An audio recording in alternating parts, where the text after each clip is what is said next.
نوجوان نے آ کے حضور کی بارگاہ عالی مرتبت میں عرض کیا تھا، یا رسول اللہ صلی اللہ علیہ وسلم غریب ہوں، کچھ دیجئے۔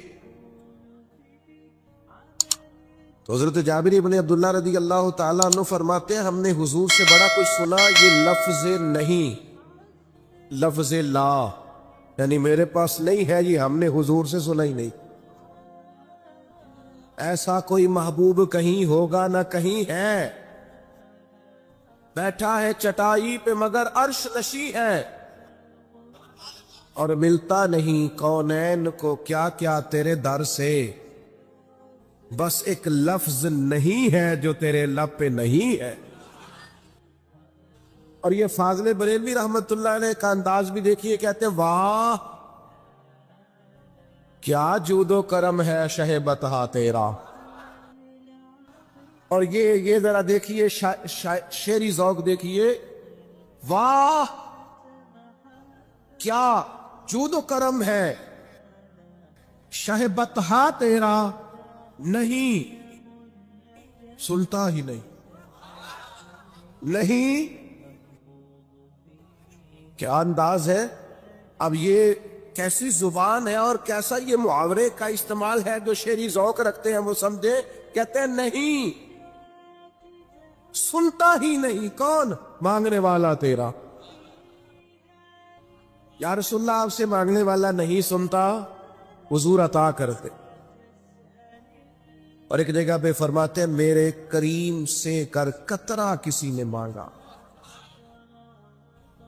دریا بہا دیے ہیں دربے بہا دیے۔ حضور تو دیتے، پر نوجوان نے جب آ کے عرض کی نا، یا رسول اللہ صلی اللہ علیہ وسلم کچھ دیجئے، وہ جوان ہو، چڑھتی جوانی ہو، اور پھر وہ سوال کرے۔ ہمارے ساتھ ایک دوست پڑھا کرتا تھا، یہ 3 مہینے کی چھٹیاں ہوتی تھی تو وہ مستریوں کے ساتھ مزدور لگ جاتا۔ ہم نے اسے کہا، یار تو تب 9th 10th کے اندر مزدوری کرنے جانا، تو کہندا سی یار میں قد میرا ایڈا بٹا، ان ابا جی کو مانگ دیا شرم آؤں۔ یہ سوچ نوجوانوں میں پیدا ہونی ضروری ہے، اب میں ابا جی سے مانگوں، یہ تو دینا چاہیے۔ اس نے آ کے عرض کی، یا رسول اللہ صلی اللہ علیہ وسلم کچھ دیجئے۔ تو حضور فرمانے لگے، تیرے پاس کچھ بھی نہیں؟ اس نے کہا، ایک پیالہ ہے میرے پاس گھر میں اور ایک کمبل ہے۔ اتنا غریب بندہ ہے کوئی محفل میں جس کے گھر میں ایک ہی پیالہ ہو، ایک ہی کمبل ہو؟ کوئی بھی نہیں اتنے بڑے مجمع میں۔ لیکن اگر کوئی ہماری غریبی کا رونا پوچھے تو میرا خیال ہے ہر تیسرا بندہ دوسرا بندہ غریب ہے، اور بڑا ہی غریب ہے۔ ایک پیالہ ایک کمبل، کریم نے فرمایا لے کے آؤ، وہ لائے۔ تو محبوب فرمانے لگے، کون خریدے گا؟ ایک نے کہا 1 دینار، ایک نے کہا 2 دینار۔ محبوب نے بولی لگوا دی، 2 دینار کا بیچ دیا۔ فرمایا جا 1 دینار کی روٹی لے جا۔ یہ نوجوانوں کو فکر دی کہ وہ انویسٹمنٹ بھی تم نے ذات سے اپنے گھر سے لینی ہے۔ وہ 10-15 ہزار کا ٹھیلا بھی کسی سے نہیں کہنا تو لگا کے دے، جاؤ 1 دینار کا کھانا لے جاؤ، 1 دینار کا کلاڑا خرید کے لاؤ۔ صحابہ فرماتے ہیں وہ کلاڑا لایا، پر نصیب دیکھو اس کلاڑے میں دستہ نبی کریم نے اپنے دستے مبارک سے لگایا۔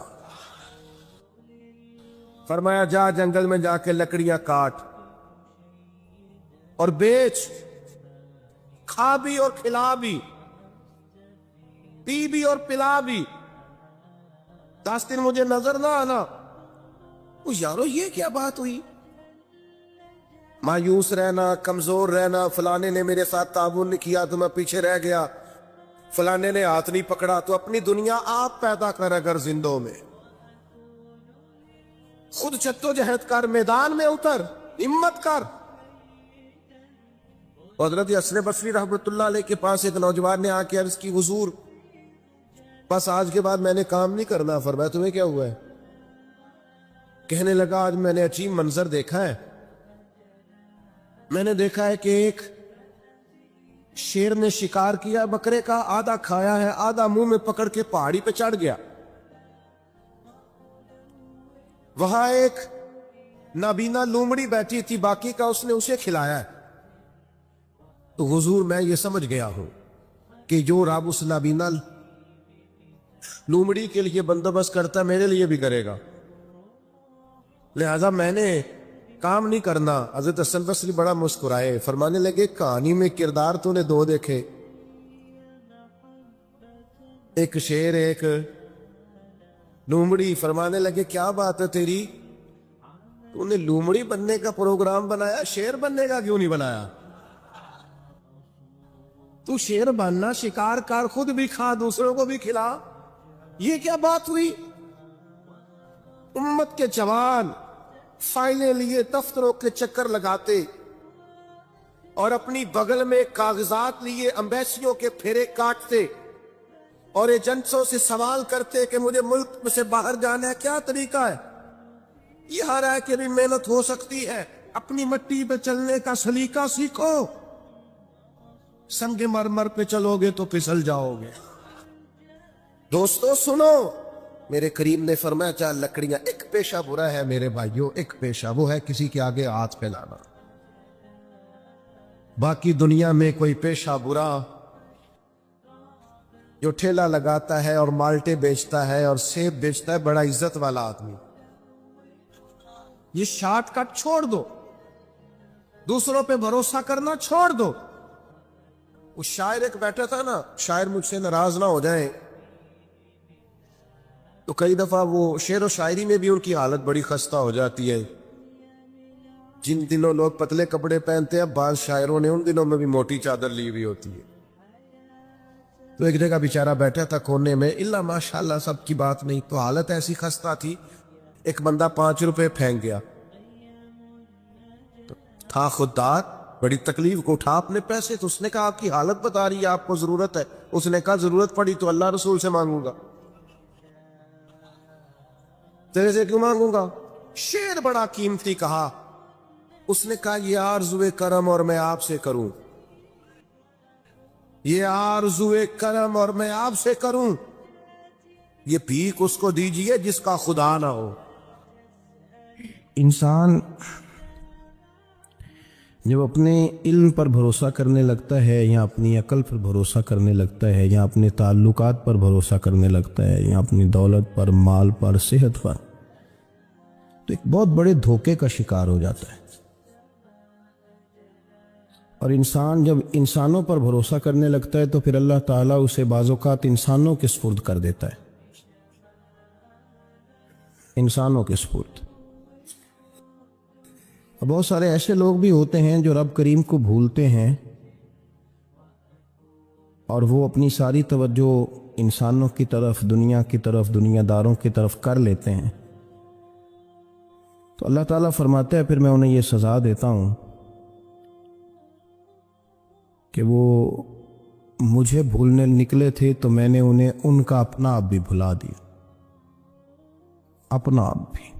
سورہ حشر کو دیکھیے گا، فرمایا وَلَا تَكُونُوا كَالَّذِينَ نَسُوا اللَّهَ فَأَنسَاهُمْ أَنفُسَهُمْ، ان لوگوں کی طرح نہ ہو جانا جنہوں نے اللہ کو بھلا دیا تو اللہ نے پھر انہیں ان کا اپنا آپ بھی بھلا دیا، انہیں اپنی بھی ہوش نہیں رہی، وہ ایسے مسائل میں گھر گئے، وہ ایسی آزمائشوں میں الجھ گئے، وہ ایسی دنیا داری کے اندر الجھے کہ انہیں اپنا بھی پتہ نہ چلا۔ اب تو ڈھونڈتا پھرتا ہوں اے اقبال اپنے ہی آپ کو، اب تو ڈھونڈتا پھرتا ہوں اے اقبال اپنے آپ کو، آپ ہی گویا مسافر، آپ ہی منزل ہوں میں۔ جب انسان خدا فراموش ہوتا ہے تو خود فراموش ہو جاتا ہے۔ ہمارا بڑے زمانے سے تکیہ ہے، کبھی امریکہ پر، کبھی یورپ پر، کبھی برطانیہ پر، کبھی مالداروں پر، کبھی اسلحے والوں پر۔ اس کا نقصان یہ ہوا کہ اپنا کوئی وجود نہیں رہا، اپنا کوئی نظریہ نہیں رہا، اپنی کوئی سوچ نہیں رہی۔ ایسے محسوس ہوتا ہے کہ کوئی منشور نہیں، کوئی دستور نہیں، لگام منہ میں ہے اور اس کا سرا کسی کے ہاتھ میں ہے، وہ جدھر چاہتا ہے ہمیں گھما لیتا ہے۔ اللہ فرماتے ہیں یوں نہ ہو جانا، کہ تم رب کو بھلا دو اور پھر تمہیں اپنا آپ بھی بھول جائے۔ اولئک ھم الفاسقون، فرمایا یہ وہ لوگ ہیں جو نافرمان ہیں اللہ کے، یہ نافرمان ہے۔ جب یہ نظریہ بن گیا، جب یہ ذہن بن گیا کہ پیدا اللہ نے کیا ہے، دینا اللہ نے ہے، عطا کرنے والا اللہ ہے، نوازنے والا اللہ ہے، تو پھر ساری توجہ دنیا داروں کی طرف رکھنا، میں اللہ والوں کی طرف توجہ رکھنے کا قائل ہوں، میں وہ سمجھتا ہوں، ہم اس چیز کے قائل ہیں، لیکن وہ بھی کوئی آستانہ ہے کہ جہاں حق مرشد کا نعرہ تو بڑا لگے پر رب کا نام ہی نہ سننے کو ملے۔ یہ بھی کوئی بات ہوئی کہ جہاں یہ تو نعرہ زور سے لگے کہ جیوے جیوے مرشد جیوے، لیکن استغفار کا درس ہی نہ ملے، یا ہر وقت یہ بتایا جائے کہ یہاں آ گئے تو بچ گئے۔ کیسے بچیں گے؟ میرے رسول پاک علیہ السلام کا دروازہ سب سے بڑا دروازہ ہے، حضور کا دروازہ سب سے بڑا دروازہ ہے، لیکن میرے دوستو یاد رکھنا، نبی پاک علیہ السلام نے بھی لوگوں کو جب رستہ دکھایا ہے تو رب کریم کا رستہ دکھایا ہے، اللہ کا رستہ دکھایا، اللہ کریم کا رستہ دکھایا، لوگوں کو رب کی طرف توجہ کرائی۔ میرے رسول کریم سید عالم صلی اللہ تعالی علیہ وسلم نے لوگوں کی اللہ کی جانب توجہ کرائی اور لوگوں سے یہ کہا کہ وہ اپنے رب کریم کی جانب اپنا ذہن رکھیں، اپنی توجہ اپنے اللہ کی جانب مبذول کریں۔ میری بات کو اچھے طریقے سے سمجھیے گا، علم اللہ تبارک و تعالی عطا کرتا ہے تو اسے اللہ کی عطا ہی سمجھنا چاہیے۔ کچھ لوگوں کے پاس علم ہوتا ہے پر علم نافع نہیں ہوتا، وہ ٹامک ٹونیاں مارتے رہتے ہیں ساری زندگی۔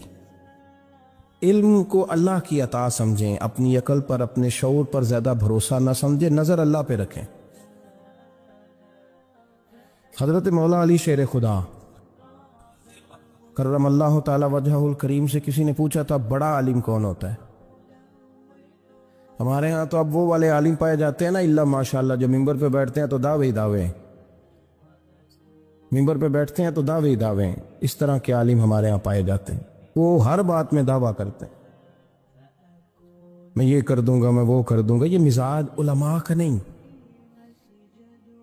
حضرت علی المرتضیٰ سے کسی نے پوچھا بڑا عالم کون ہوتا ہے؟ فرمایا بڑا عالم وہ ہوتا ہے کہ جسے مسئلے کا پتہ نہ ہو تو وہ کہہ دے مجھے نہیں پتا، میں پتہ کر کے بتاؤں گا، غلط بات بیان نہ کرے۔ امام مالک سے کسی نے کوئی مسئلہ پوچھا تو آپ فرمانے لگے مجھے اس سوال کا جواب نہیں آتا۔ ہمارے بزرگ سمجھاتے کیا ہے؟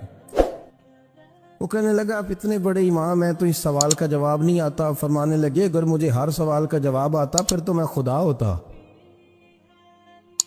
مجھے ہر سوال کا جواب نہیں آتا، مجھے تو اتنا آتا ہے جتنا میرے رب نے مجھے عطا کر دیا ہے۔ اپنی نظر اللہ پہ رکھیں، نکل آئیں اس معمے سے باہر کہ میں کوئی بلا ہوں، مجھے بڑا پتا ہے، میرے پاس 6 ڈگریاں ہیں، مجھے 10 جگہ پہ تدریس کا شغف حاصل ہے، اس سے نکلیں باہر۔ قرآن مجید دیکھیے گا، اللہ تعالیٰ نے ارادہ قدرت فرمایا کہ میں حضرت آدم کو بناؤں گا، پھر بنانے کے بعد فرمایا فرشتوں سجدہ کرو آدم کو، سب نے سجدہ کیا الا ابلیس ابا واستکبر وکان من الکافرین، سب نے سجدہ کیا سوائے ابلیس کے، اس نے انکار بھی کیا اور تکبر بھی کیا اور کافروں میں سے ہو گیا۔ تو یہ جب اللہ تعالیٰ نے سجدہ کرایا تو کیسے کرایا؟ اللہ تبارک و تعالیٰ نے نا حضرت آدم کو علم سکھایا خود، وعلم آدم الاسماء کلہا، خود اللہ فرماتے ہیں کہ میں نے جناب آدم علیہ السلام کو تمام اشیاء کے نام سکھائے، سب اشیاء کے نام سکھائے۔ تو وہ چیزیں پھر میں نے نا، اللہ فرماتے ہیں میں نے فرشتوں پہ پیش کی، میں نے کہا کہ بتاؤ ان کے نام کیا ہے، تو فرشتوں نے جو جواب دیا وہ سمجھنے والا ہے۔ اللہ نے چونکہ خود علم سکھایا تھا حضرت آدم کو، جناب آدم سکھایا تھا، لیکن فرشتوں کو نہیں سکھایا تھا، تو اللہ کریم نے فرمایا فرشتوں اب یہ بتاؤ ان چیزوں کے نام کیا ہیں؟ تو فرشتے کیا کہتے ہیں؟ فرشتے عرض کرتے ہیں قالوا سبحانک لا علم لنا، آپ کبھی یقین کریں اس چیز کی لذت لیں تو مزہ آ جائے. کہا قالوا سبحانک، کہنے لگے تو پاک ہے. قالوا سبحانک، کہنے لگے تو. بھئی آدم علیہ السلام کو نام سکھا لیے، پھر فرشتوں کے سامنے وہ چیزیں پیش کر کے کہا ان چیزوں کے نام بتاؤ، تو فرشتے کیا کہتے ہیں؟ کہتے ہیں قالوا سبحانک، تو پاک ہے. لا علم لنا، ہمارے پاس کوئی علم نہیں. الا ما علمتنا، ہمیں تو اتنا پتہ ہے جتنا تو نے ہمیں سکھا دیا. ہمیں تو اتنا پتہ ہے جتنا تو نے ہمیں. لا علم لنا، ہمارے پاس کوئی علم نہیں ہے، اتنا ہی پتہ ہے جتنا تو نے ہمیں سکھا دیا ہے، اس سے زیادہ ہمارے پاس علم. اور یہ کیوں تو نے ہمیں جتنا سکھایا اتنا پتہ ہے؟ فرشتے یہ نہیں کہتے یا اللہ تو زیادہ سکھا، آدم کو دیا تو ہمیں بھی دے. یہ نہیں فرمایا، فرمایا انک انت العلیم الحکیم. اے اللہ تو علم والا بھی ہے اور حکمت والا بھی ہے، تجھے پتہ ہے کس کو کتنا دینا ہے. جتنا تو نے مناسب سمجھا جناب آدم کو دیا، اور جتنا تو نے بہتر سمجھا وہ تو نے ہمیں عطا فرمایا. تو اگر آپ کے پاس علم ہے، کہیں نالج ہے، اس کو اللہ کی عطا سمجھیں. ہمارے ہاں بہت سارے لوگ بن کے بیٹھ جاتے ہیں. میں اکثر کہتا ہوں کہ پھر وہ دعوے کرتے ہیں میرے علاقے والے جاہل ہیں، میرے شہر والے جاہل ہیں، میرے خاندان والے پڑھے نہیں. یہ آپ کا دعویٰ ہے، یہ آپ کو خراب کر دے گا. ہم نے بہت سارے ایسے لوگ دیکھے جو بہت بڑے عالم تھے، لیکن اللہ جب لینے پہ آیا تو عقل ہی لے گیا، شعور ہی چلا گیا، حافظے ختم ہو گئے. آپ دیکھتے ہیں بڑھاپے میں کچھ لوگ ایسے ہوتے ہیں کہ جن کو یہ بھی یاد نہیں رہتا کہ میرا نام کیا ہے، میں کہاں ہوں، مجھے کدھر جانا ہے. اس وقت سے اللہ کی پناہ مانگیں اور اپنی نظر اپنے رب کریم کی جانب رکھیں، اللہ کی جانب اپنی نظر کو مبذول رکھیں. دوسری بات، علم کے بعد ایک چیز آتی ہے جس کا نام ہے ہدایت، جس کا نام ہے تقوی، جس کا نام ہے پرہیزگاری، جس کا نام ہے عمل، عبادت، ریاضت. یہ بھی اسی وقت ہی نصیب ہوتی ہے جب میرا رب کریم نصیب فرما دیتا ہے. ہم نے نا نیکی کا اپنا اپنا سٹیٹس بنا لیا ہے، اپنا اپنا معیار بنا لیا ہے. کچھ لوگ کہتے ہیں کہ جناب مسجد میں سیمنٹ کا توڑا دینے سے بہتر ہے کسی غریب کو آٹے کا تھیلا دے دو. اب اس نے اپنا مزاج بنا لیا نا نیکی کا، اس نے اپنا سٹیٹس بنا لیا. میرا یہ سوال ہے کہ نبی پاک صلی اللہ تعالیٰ علیہ وسلم جب مدینہ شریف آئے تھے تو حضور نے سب سے پہلے غریبوں میں آٹا تقسیم کیا تھا کہ سب سے پہلے مسجد بنائی تھی؟ کیا عجیب لوگوں کا رنگ ہے، اپنی مرضی کی ہدایت، اپنی مرضی کا تقوی، اپنی مرضی کا معیار. مسجد کوئی بڑا چھوٹا خطیب بھی میری طرح کا ہو نا، تو وہ مسجد میں بیٹھ کے جب نبی پاک کی بات کرتا ہے تو کہتا ہے میرے رسول پاک غریبوں کا سہارا بن کے آئے. وہ غریبوں کی بات کرتا ہے، مسکینوں کی، لاچاروں کی، کمزوروں کی بات. تو مسجد ہی تو وہ ادارہ ہے جہاں سے غریبوں کی بات ہو رہی. تو اب لوگوں نے غریب کو اور مسجد کو لڑانا شروع کر دیا. اس کو لڑاؤ کہ مسجد میں پیسے دینے سے بہتر ہے آپ غریب کو آٹے کا تھیلا دے دیں. آپ یہ کیوں نہیں کہتے کہ مسجد میں بھی آپ توڑا دیں ایک سیمنٹ کا اور ساتھ غریب کو بھی خدمت کریں؟ یہ کیوں نہیں تقویٰ؟ اپنی اپنی مرضی کا مزاج، اپنی اپنی. کچھ لوگ کہتے ہیں چھوڑو جی، ساری زندگی انسان نماز پڑھتا رہے اور پھر گالیاں بھی دیتا رہے، بندہ داڑھی بھی رکھ لے اور جھوٹ بولنا بھی نہ چھوڑے. تو یہ آپ نے اپنے پاس سے تقوی کا معیار بنایا ہے. گالی دینے کا گناہ ہے اور داڑھی رکھنے کا ثواب ہے. تو اگر آپ داڑھی رکھے ہوئے ہیں اور آپ کوئی غلطی کر رہے ہیں تو اس سے آپ کی داڑھی کا ثواب ختم. اللہ کرے آپ کو سمجھ آئے میری بات. آپ کوئی غلطی کر رہے ہیں، داڑھی کا ثواب اس سے ختم. وہ اپنی جگہ پہ قائم ہے چیز. اپنی مرضی کا کیوں تقوی کا معیار بناتے ہیں؟ تقوی کا مزاج اپنی مرضی کا نہ بناؤ. اللہ کی بارگاہ سے دعا مانگو کہ یا اللہ ہمیں ہدایت کا نور عطا فرما. اللہ تو ہمیں رستہ دکھا، تو بتا کہ ہدایت کیا ہے. تو رب فرماتا ہے اللہ ولی الذین آمنوا، اللہ مومنوں کا مددگار ہے. یخرجہم من الظلمات الی النور، وہ انہیں اندھیروں سے نکالتا ہے اور نور کی طرف روشنی عطا فرماتا ہے. اندھیروں سے نور کی طرف اللہ لاتا ہے. اللہ ولی، اللہ مومنوں کا ولی ہے، وہ انہیں اندھیروں سے نور کی طرف نکالتا ہے. ہدایت ہمیشہ اللہ کی طرف سے سمجھے.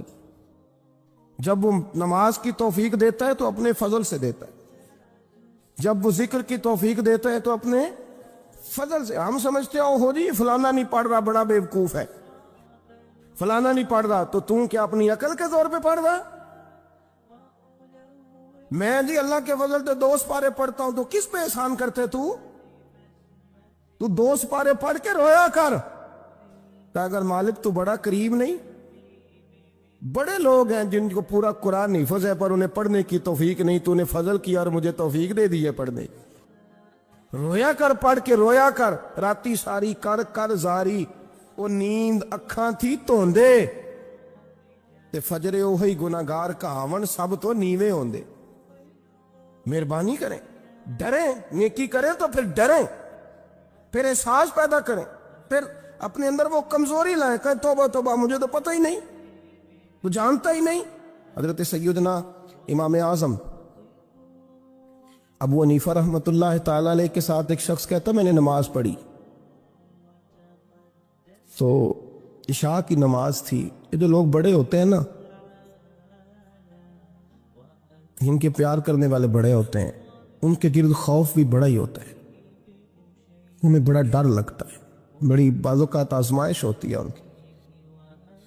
عشاء کی نماز کہتے پڑھی تو امام صاحب نے نا عشاء کی نماز میں تلاوت کی آیتیں فَمَن يَعْمَلْ مِثْقَالَ ذَرَّةٍ خَيْرًا يَرَهُ وَمَن يَعْمَلْ مِثْقَالَ ذَرَّةٍ شَرًّا يَرَهُ. فرمایا جو ذرہ برابر خیر کرے گا وہ بھی قیامت میں دیکھے گا، اور جو ذرہ برابر شر کرے گا وہ بھی قیامت میں اس شر کو دیکھے گا، اس کے سامنے آئے گا. تو وہ شخص کہتا ہے کہ سارے لوگ نماز پڑھ کے چلے گئے، تو امام صاحب رحمۃ اللہ علیہ نے اپنی داڑھی پکڑی، رو رہے ہیں. کہتے ہیں وہ ذرہ برابر نیکی کا بدلہ دینے والے، وہ ذرہ برابر شر پہ سزا دینے والے، میری سفید داڑھی کو دیکھ. مالک میرے ذرے ذرے سامنے نہ لانا. لوگ تو میری بڑی قدر کرتے ہیں دنیا، میں تو بڑا پہچانا جاتا ہوں، لوگ تو میری راہوں میں پھول لیے کھڑے ہوتے ہیں، یہ بڑا نوازتے ہیں. قیامت میں رسوا نہ کر دینا، میرے لیے مشکل ہو جائے گی. وہ کہتے ہیں میں نے امام صاحب کا درد دیکھا، مجھے کوئی کام تھا تو میں چلا گیا. میں نے کہا کہ وہ اس وقت اللہ کے حضور حاضر ہیں تو میں دوبارہ آؤں گا. کہتے ہیں میں تہجد کا وقت آیا تو امام صاحب وہیں بیٹھے تھے اور ان کی داڑھی آنسوؤں سے بھری ہوئی تھی اور زور سے داڑھی پکڑی ہوئی. کہنے لگے مالک رسوا نہ کر دینا، قیامت میں رسوا نہ کر دیں. یار جو ہدایت یافتہ لوگ تھے وہ تو ڈرے ہوئے تھے، وہ تو سہمے ہوئے تھے. وہ تو کہتے تھے یہ اس کا فضل نہیں، اس نے بلا لیا، یہ اس کا کرم نہیں. حضرت بایزید بسطامی کسی کافر کو دیکھتے تو رو پڑتے، کہتے مالک تو کتنا قریب ہے، یہ بے ایمان رہ گیا، تو نے اپنے فضل سے مجھے اپنے نبی کا غلام بنا لیا. وہ رو پڑتے. یہاں تو لوگوں کا دعویٰ ہی بڑا ہے. نمازی اللہ خیر فرمائے وہ تو دوسروں کو گھورتا ہے، وہ کہتا ہے جنت کا میں مالک ہوں، کنجیاں میرے پاس ہیں، میں کسی اور کو گھسنے نہیں دوں گا. اور اگر 2-3 حج کر لے تو پھر تو وہ کہتا ہے کہ اب میرے سے پوچھ کے لوگ جنت میں جائیں گے معاذ اللہ. اور اگر وہ 2 4 5 7 دفعہ کوئی نفل پڑھ لے تو پھر وہ کہتا ہے چھوڑیں جی سارے لوگ بے عمل ہیں، میں اکیلا نیک ہوں. نہ ایسا کریں، اپنی توجہ اپنے رب پہ رکھیں، اپنی توجہ اپنے معین الملت والدین، عطا رسول، ہند الولی، غریب نواز، خواجہ معین الدین چشتی، حضرت خواجہ اجمیر، شاہ اجمیر.